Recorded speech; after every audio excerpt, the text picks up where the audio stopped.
तर मंत्रिपद आणि पक्ष सुनेत्रा पवार नीट सांभाळतील, माणिकराव कोकाटे यांनी ही प्रतिक्रिया दिली आहे।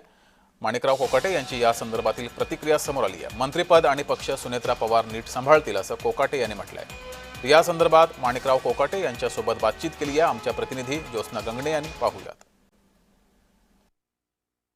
आपल्या सोबत माणिकराव कोकाटे आहेत। सर, काय सांगाल की सुनेत्रा पवार यांनी महाराष्ट्राची पहिली महिला उपमुख्यमंत्री म्हणून शपथ घेतली, काय भावना आहेत? खरं म्हणजे महिला उपमुख्यमंत्री झाल्याचं कौतुक आणि अभिमान हा निश्चितपणे माझ्यासारख्या कार्यकर्त्याला आहेच, त्यात दुमत असण्याचं कारण नाही।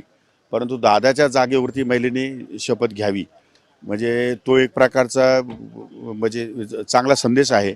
परंतु दादा नसताना त्यांनी त्यांच्या वहिनीने शपथ घ्यावी हे तसं काय फारसं कॉम्बिनेशन योग्य नाही। परंतु अशा परिस्थितीमध्ये महिला प्रतिनिधी म्हणून त्यांच्यामध्ये जी क्षमता आहे ती क्षमता निश्चितपणे महाराष्ट्राला बघायला मिळेल।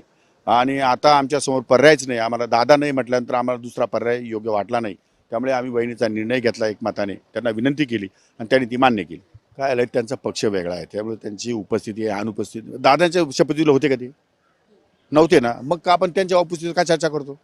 जर ते दादांच्या शपथविधीला नव्हते तर वहिनीच्या उपस्थितीला असलेच पाहिजे असं म्हणण्याचं काय कारण नाही।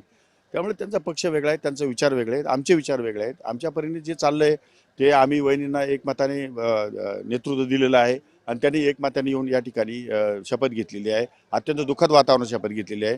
त्या चांगलं काम करतील, आम्ही त्यांच्या पाठीशी खंबीरपणे उभं राहू, यात काय शंका नाही। सुनेत्रा पवार जे निर्णय घेतील तो राष्ट्रवादी अजित पवार गटाला नक्कीच मान्य असेल असं माणिकराव कोकाटे यांनी जय महाराष्ट्राशी बोलताना सांगितलंय। व्हिडिओ जर्नलिस्ट संतोष बुडारेसह ज्योत्स्ना गंगणे, जय महाराष्ट्र, मुंबई।